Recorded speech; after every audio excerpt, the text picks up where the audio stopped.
Hello, good morning, everyone.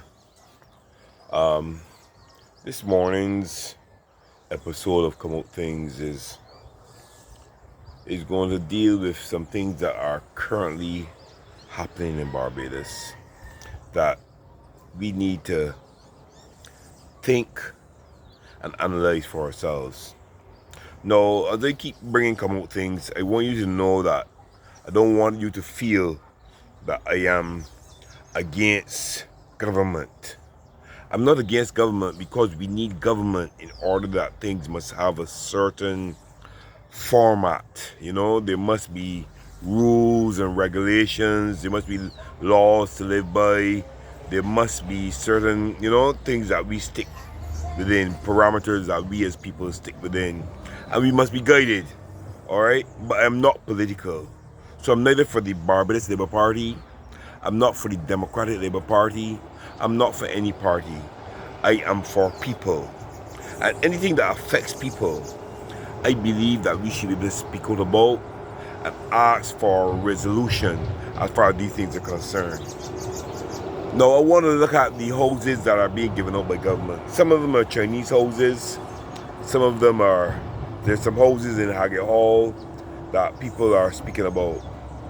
And if you remember through Bridgetown, the fire service and the certain ministers would have spoken about how there are fire hazards because of businesses only having one door, the close proximity of them, and only having one door. So I asked myself, why then would you hand over keys to people with houses who only have one door? What kind of house is this? The only thing that I see that has one door is a dog kennel or one of the coops you put chickens in. And if this is happening in Barbados where you're giving people houses with one door, it shows you how you think of people, the respect you have for Barbadian citizens. And next thing, people went yesterday, which would have been the 2nd of May, to Kensington Oval to purchase tickets. Now, this is something that has been ongoing all the time. When cricket is in Barbados, people have to go there to purchase tickets.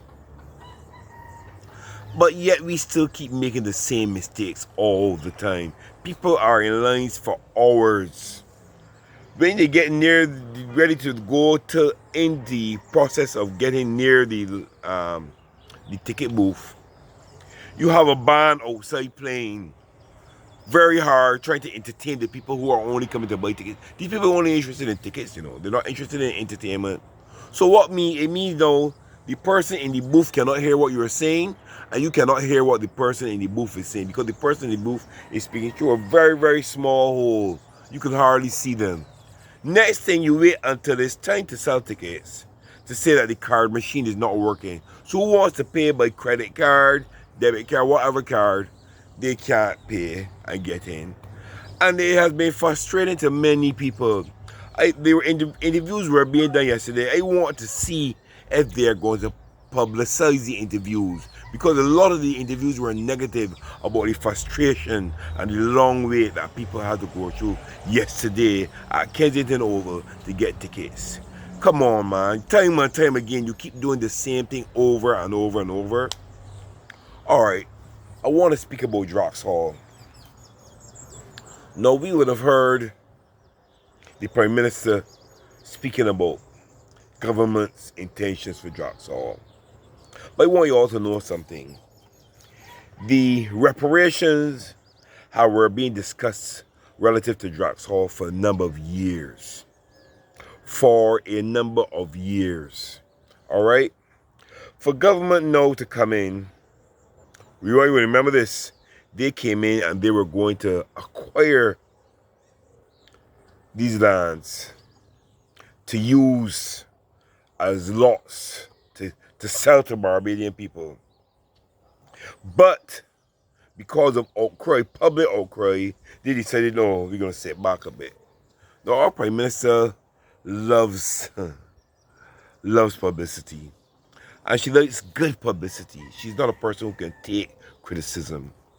So it's only because of this that we hear she's taking this stance, You understand me? I do not believe, and this is my belief, and you can tell me if I'm wrong, I do not believe that any government should be involved in the reparations that are supposed to be given to the people who are the descendants, all right, of the slaves who worked at Drax Hall plantation. I believe independent people picked by these descendants should be the people involved to deal with it. Because you know what? You're looking out for your best interests. Government is not going to look out for your best interests. They're looking out for their interests. You understand me? So people who are the descendants, and you could trace it, but go to the museum, you will see the names of the people who worked at Drax Hall. All right? And the people who are entitled to reparations. Do not let anybody come from some group or some institution or a government to come and intervene for you, because whenever done, you're going to get anything, if anything at all is given. You understand? I'm telling you. Or they look at the NIS and see what was done with NIS. And up to now, they're telling us when they take our NIS money, they're telling us we can't get it back. These things don't happen. All right, and this is not the way it's supposed to happen. Okay?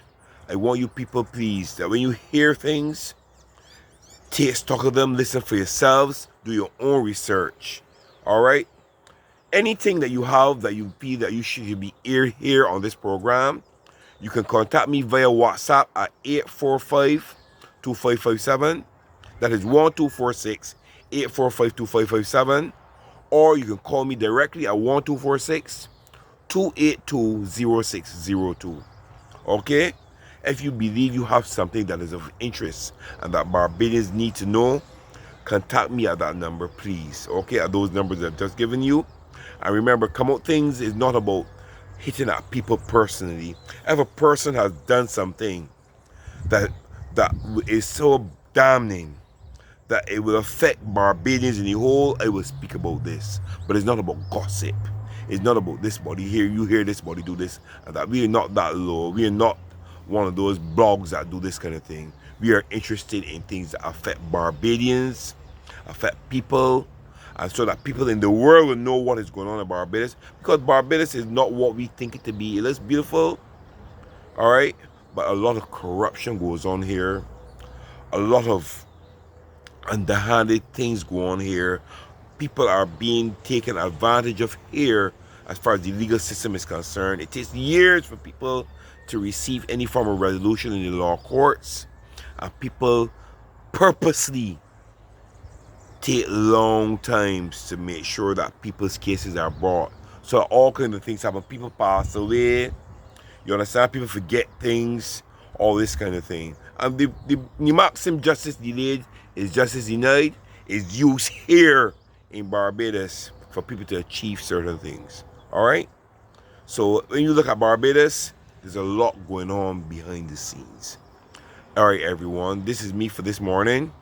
And stay scheduled, because I will come again today, okay, because there's something that is in the works that I want to speak about, all right?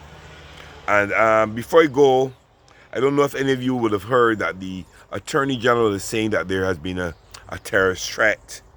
I don't know if he heard of a terrorist threat, but some terrorist threat in light of World Cup. And they're putting things in place for World Cup. I want you to also look at the fact that they're trying to get rid of the squatters and the homeless people off the streets just because World Cup is coming here. You understand? There are homeless people all over the world. But why wait until World Cup to want to get rid of the ones here in Barbados? This is something that is not nice at all. All right? We are doing things to impress the outside world. This is not how it should be done. Impress yourselves first. Home drums beat the hardest, all right? Anyway, everyone, have a lovely day. And remember to do something good for someone today, all right? All right.